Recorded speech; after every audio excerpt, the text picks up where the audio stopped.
अखिलेश जी और विपक्ष के लोग बोल रहे हैं कि जो 10 सीटों का लोकसभा उपचुनाव है 2027 का सेमीफाइनल है और कह रहे हैं कि 2027 में समाजवादी पार्टी की सरकार अखिलेश जी के नेतृत्व में गाजे बाजे के साथ आ रही है। बड़ा कॉन्फिडेंट हैं और अवधेश जी बोले अगर बेटा चुनाव हार गया तो राजनीति संन्यास ले लूंगा। क्या कहना? तो कह दीजिए आज ही इस्तीफा दे दें। इस्तीफा आज दे दें, बाकी चुनाव का रिजल्ट जिस दिन आएगा उस दिन हम स्वीकार करवा देंगे। इस्तीफा रख दें टेबल पे। अगर उनको इतना कॉन्फिडेंस तो इस्तीफा टेबल पे रखें, स्वीकार उस दिन किया जाएगा जिस दिन उनके बेटे हार जाएंगे। अगर उनमें दम है तो ये चीज करके दिखाएं, जुबानी जंग ना लड़ें। जो अखिलेश जी का कथन है कि 27 में आ रही है समाजवादी पार्टी की सरकार, वो तो 2022 में भी कह रहे थे, क्योंकि उत्तर प्रदेश का इतिहास बता रहे थे कभी सरकार रिपीट नहीं हुई। लोकसभा में उनकी सीटें ज्यादा आई ना, ये कॉन्फिडेंस। देखिए लोकसभा का चुनाव अलग होता है, विधानसभा अलग होता है, प्रधानी का चुनाव अलग होता है। ये कि स्वयं मुख्यमंत्री योगी आदित्यनाथ जी ने अपनी प्रतिष्ठा यहाँ पर दांव पे लगा दी है, तो क्या लोकसभा में हुई करारी हार का बदला मिल्कीपुर उपचुनाव में ले पाएगी बीजेपी? निश्चित तौर पर बीजेपी उसका बदला लेगी और लेना भी चाहिए। और मुझे भी लगता है कि अयोध्या उस समय जो हमने कुछ गलतियां की होंगी या कार्यकर्ताओं का मनोबल कम रहा होगा या बहकावे में आए होंगे, उन चीज़ों को दरकिनार करते हुए, अयोध्या के विकास को देखते हुए, अयोध्या के जो पूरी तरीके से डेवलपमेंट का प्रोजेक्ट देखा हुआ है, ब्लूप्रिंट रेडी है, उसके आधार पर भी अयोध्या वासियों को, अयोध्या की जनता को, मिल्कीपुर की जनता को अपने माथे पर जो एक कलंक लगा है, उस कलंक को कम से कम कुछ हल्का करने का जो दोबारा मौका मिला है मिल्कीपुर में, वो करना चाहिए। और मुझे पूरा विश्वास है कि सुनिश्चित तौर पर उस कलंक को मिटाने का काम करेगी मिल्कीपुर की जनता। चलिए एक अहम सवाल आपसे मैं बंटी भाई पूछ लेता हूँ।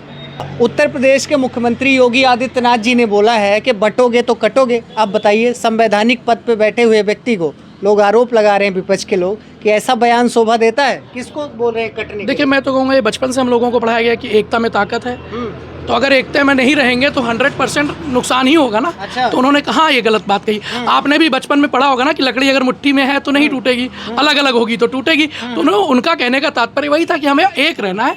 बटोगे कटोगे का मतलब है कि अगर आप पीडीए में बटोगे, अगर आप हिंदू मुस्लिम में बटोगे, क्या ध्रुवीकरण नहीं, ध्रुवीकरण नहीं है, ये एकता की बात है। आप पूरा भारत अगर एक हो, पूरा भारत अगर एक साथ रहे, संवैधानिक तरीके से रहे, कोई हिंदू मुस्लिम ना करे, कोई सिख ईसाई ना करे, कोई ब्राह्मण कोरी पासी चमार लाला ठाकुर ना करे, तो ज़्यादा अच्छा है ना। तो भाई साहब इसमें बटने की बात नहीं है, इसमें एक साथ रहने की बात है। आपका ध्रुवीकरण कर रहे हैं कि नहीं कर रहे हैं, बताइए। देखिए कहते हैं नजर बदलोगे नज़ारे बदलेंगे, जिगर बदलोगे सितारे बदलेंगे, कश्तियां बदलने की जरूरत नहीं है, किनारे बदलो किनारे खुद बदलेंगे। मतलब आपका नज़र बदलने की जरूरत है, आपको अपने नज़रिए की बदलने की जरूरत है। नज़र का इलाज है, नज़रिए का इलाज नहीं है। तो ये तो आपको देखने की नज़र है। सपा वालों को ध्रुवीकरण दिखता है और हमको एकता दिखती है। अब आप किसको सही कहेंगे, किसको गलत? एकता को सही कहेंगे या ध्रुवीकरण को? ये आपके ऊपर मैं छोड़ता हूँ, या आपके ओपिनियन पर छोड़ता हूँ, आपके दिमाग पर छोड़ता हूँ, आप खुद चयनित करें। चलिए चलते चलते एक आखिरी सवाल बंटी श्रीवास्तव जी आपसे लेता हूँ।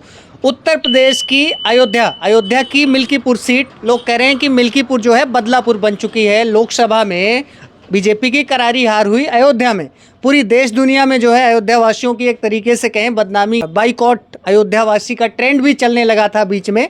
तो अब आप बता दीजिए कि स्वयं मुख्यमंत्री योगी आदित्यनाथ जी ने अपनी प्रतिष्ठा यहाँ पर दांव पे लगा दी है, तो क्या लोकसभा में हुई करारी हार का बदला मिल्कीपुर उपचुनाव में ले पाएगी बीजेपी?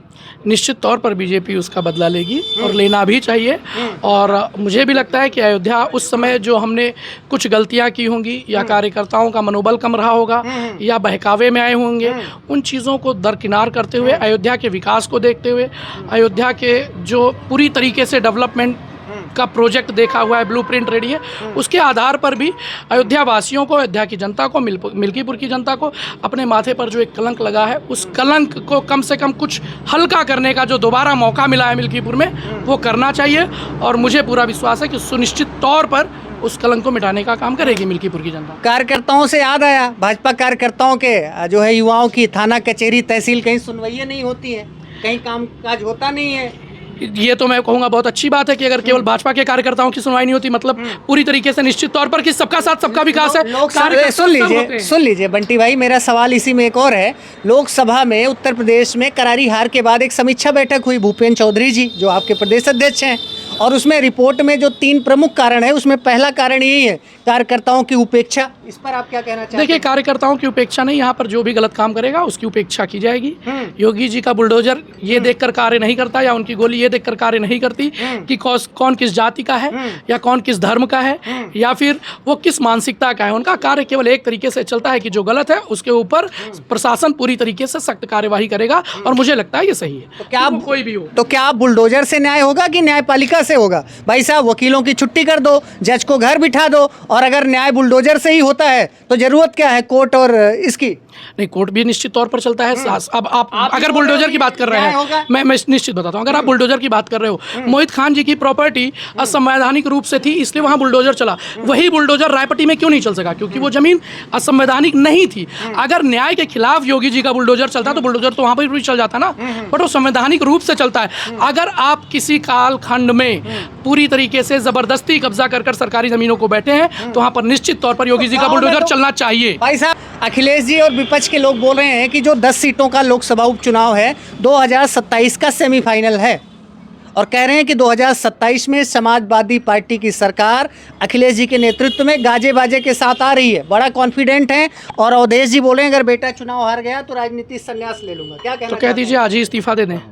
इस्तीफा आज दे दें, बाकी चुनाव का रिजल्ट जिस दिन आएगा उस दिन हम स्वीकार करवा देंगे। इस्तीफा रख दें टेबल पे। अगर उनको इतना कॉन्फिडेंस तो इस्तीफा टेबल पे रखें, स्वीकार उस दिन किया जाएगा जिस दिन उनके बेटे हार जाएंगे। अगर उनमें दम है तो ये चीज करके दिखाएं, जुबानी जंग ना लड़ें। जो अखिलेश जी का कथन है कि 27 में आ रही है समाजवादी पार्टी की सरकार, वो तो 2022 में भी कह रहे थे, क्योंकि उत्तर प्रदेश का इतिहास बता रहे थे कभी सरकार रिपीट नहीं हुई। लोकसभा में उनकी सीटें ज्यादा आई ना, ये कॉन्फिडेंस। देखिए, लोकसभा का चुनाव अलग होता है, विधानसभा अलग होता है, प्रधानी का चुनाव अलग होता है। चुनावी समीकरण जो होते हैं वो स्तर वाइज बदलते रहते हैं, तो इस बात को आप निश्चित नहीं कर सकते कि लोकसभा वाली चीजें विधानसभा में दोहराई जाएंगी या विधानसभा वाली चीजें ग्राम सभाओं में दोहराई जाती हैं। हर चुनाव व्यक्तिगत होता है, अलग होता है। देखिए बंटी जी, आप खुद युवा हैं, आप ही बता दीजिए, किसान वर्ग बीजेपी से नाराज, आवारा पशुओं की समस्या उत्तर प्रदेश में इतनी है भाई साहब, इसी वजह से जो है आए दिन आपकी जो राजनीतिक फसल है वो आवारा पशु चट कर रहे हैं। जो है युवा बेरोजगार है, धड़ाधड़ पेपर लीक हो रहा है, महंगाई इतनी बढ़ रही है, ये सभी आरोपों में कुछ तो सच्चाई होगी ना? देखिए, मैं आपने 3 सवाल पूछे हैं, तीनों पर एक साथ जवाब देता हूँ। बताइए। सबसे पहले आपने बोला किसान छुट्टे जानवरों से परेशान है। सबसे पहली बात तो यह है कि छुट्टा जानवर निश्चित तौर पर उसके लिए सरकार अपनी परियोजनाएं जो है वो लागू कर रही है। हर ग्राम सभा में गौशाले बन रहे हैं। दूसरा बड़ा मुद्दा कि जो जानवर छूटे हैं उनको छोड़ा किसने? हमने। तीसरा सबसे बड़ा मुद्दा, इसीलिए तो विपक्ष के पास आज की तारीख में कोई मुद्दा नहीं है, तो वो जानवरों का मुद्दा इसलिए उठाती है क्योंकि वो लोग आज भी लाल टपका कर बैठे हुए हैं कि कब बीजेपी की सरकार जाए और उन्हें काट कर खा जाए। क्या कोई भी वर्ग विशेष यहाँ पर यह कहने के लिए तैयार है कि गायों को काट कर खाया जाए, बैलों को काट कर खाया जाए? आज इस मुद्दे को वही लोग उठाते हैं जो उन्हें काट कर खाना चाहते हैं। लेकिन भाई साहब, किसान तो त्रस्त है ना गांव का। हमको ऐसा लगता है, आप किसी बड़े जमींदार से पूछिए, आप किसान से पूछिए, उन्होंने अपने खेतों का संरक्षण किया है। मुद्दा वो उठाता है जिसको उस जानवरों को खाने की जरूरत है। एक आम किसान कहता जरूर होगा, मैं मान सकता हूं कि उसको थोड़ी सी परेशानियां होती होंगी, लेकिन कभी वो दिल से ये नहीं चाहेगा कि वो जानवर काटा जाए, वो जानवर खाया जाए, उस जानवर को कुर्बानी दी जाए। ये कभी कोई किसान नहीं चाहेगा। या आप पत्रकार हैं, आप गली गली घूमते होंगे, आप हर ग्राम सभाओं में जाते होंगे, ब्लॉकों पर जाते होंगे, आप एक ऐसा व्यक्ति ले आइए जो ये कहे कि हाँ जानवरों को काटा जाए, हम मान जाएंगे उस दिन कि आपकी बातों में सच्चाई है, किसान त्रस्त है। कोई भी सनातनी या हिंदू विचारधारा का व्यक्ति ये नहीं कहेगा, लेकिन हमने ऐसे सैकड़ों ऐसे वीडियो बना रखे हैं भाई साहब जिसमें किसान जो है त्रस्त है। ज़्यादातर छोटी जोत के किसान है, वो 10-20 हज़ार रुपया इकट्ठा करे, झटका मशीन लगाए, तार की रुंधाई करे, फिर खेती कर। कहूँगा कम से कम उस समय से कम त्रस्त है जब रात में चलते वक्त ये छिनैती होती थी। उस समय से कम त्रस्त है जब उन्हीं किसानों की बेटियां पढ़ने जाती थी और रास्तों पर खड़े हुए मनचले लड़के उनको परेशान करते थे, बलात्कार होता था तो मुकदमे नहीं लिखे जाते थे। उस समय से तो कम परेशान है ना किसान। छुट्टे जानवर से वो परेशान है जो खाना चाहते हैं, किसान नहीं परेशान है। किसान उस समय की गुंडाई से ज़्यादा परेशान था कि उनके खेतों को ज़बरदस्ती काट लिया जाता था। वो खेतों की फसलों को बेचकर पैसा लाते थे तो रास्ते में लूट लिया जाता था और मुकदमा भी नहीं लिखा जाता था। उस समय से तो कम परेशान है आज का किसान। इस बात को आपको भी स्वीकार करना पड़ेगा और खड़ी हुई हर जनता को भी। तो भाई साहब देख रहे हो बंटी श्रीवास्तव जी, अभी हम खड़े हैं बारून बाजार में, एकदम धुआंधार भाजपा प्रवक्ता की तरह बात कर रहे हैं। कोई भी सवाल पूछ लो भाई साहब झटापट जवाब दे रहे हैं। लेकिन अब देखना ये होगा कि क्या यही ऊर्जा, यही कॉन्फिडेंस मिल्कीपुर उपचुनाव में दिखाई देता है कि नहीं दिखाई देता है। Last but not the least, चलते चलते एक सवाल, प्रत्याशी कैसा चाहते हैं? प्रत्याशी जैसा था वैसा ही चाहते हैं। युवा चाहिए, तेज तर्रार चाहिए, विकास करने वाला चाहिए। नया हर पुराना एक चेहरा। देखिए, निश्चित तौर पर हम तो चाहेंगे पुराना चेहरा हो। रीज़न उसके पीछे सबसे बड़ा रीज़न है कि पिछली बार उनको जो 3 साल का कार्यकाल मिला कार्य करने के लिए कोरोना के कारण, 3 सालों में उन्होंने जो विकास कार्य किया उसका विवरण आप उनसे मांग सकते हैं। और उसके बाद बहुत सारी ऐसी चीज़ें हैं जो मैं भी यहाँ पर कह सकता हूँ। मेरी खुद की ग्राम सभा, आप ग्राम सभा सुंधियावा जानते होंगे, यहाँ पर जितने लोग खड़े हो, कम से कम 2500 साल से एक ऐसी सड़क थी जिस पर इतने बड़े बड़े बोल्डर पड़े हुए थे, पत्थर पड़े हुए थे, रोड चलने के लिए नहीं थी। वो उन्हीं के कार्यकाल में दिया गया। युवा हैं, तेज हैं, तर्रार हैं, काम करने के लिए रहते हैं। लगभग ऐसी कोई ग्राम सभा नहीं हो जहाँ लोग नहीं जाते, वो बुलाने पर ना जाएं। तो हमारी सोच तो यही कि एक बार उनको और मौका मिलना चाहिए, और निश्चित तौर पर मौका मिलेगा तो वो यहाँ पर कमल का फूल खिलाकर योगी जी के चरणों में समर्पित करेंगे। जी, बहुत बहुत धन्यवाद। तो मित्रों, अभी हम मौजूद हैं बारून बाजार, विधानसभा मिल्कीपुर, जनपद अयोध्या में। और मिल्कीपुर उत्तर प्रदेश की एक हॉट सीट बन गई है, स्वयं अवधेश प्रसाद जी के लिए भी और मुख्यमंत्री योगी आदित्यनाथ जी के लिए भी। अवधेश को जहां पर ये सिद्ध करना होगा कि लोकसभा में हुई उनकी जीत कोई तुक्के में, फ्लूक में जीत नहीं हुई है। और योगी जी भी जो है पूरा दमखम लगा रहे हैं। आने वाला जो टाइम है बहुत ही क्रूशियल होगा मिल्कीपुर उपचुनाव के लिए। ऊंट जो है किस करवट बैठता है, बहरहाल हम लोगों से, स्थानीय लोगों से उनकी राय ले रहे हैं और अनकट आपको वीडियो दिखा रहे हैं। वीडियो आपको कैसा लगा कमेंट करके बताइए, और चैनल पर नए हैं तो लाइक करें, शेयर करें, सब्सक्राइब करें, फॉलो करें। बहुत बहुत धन्यवाद।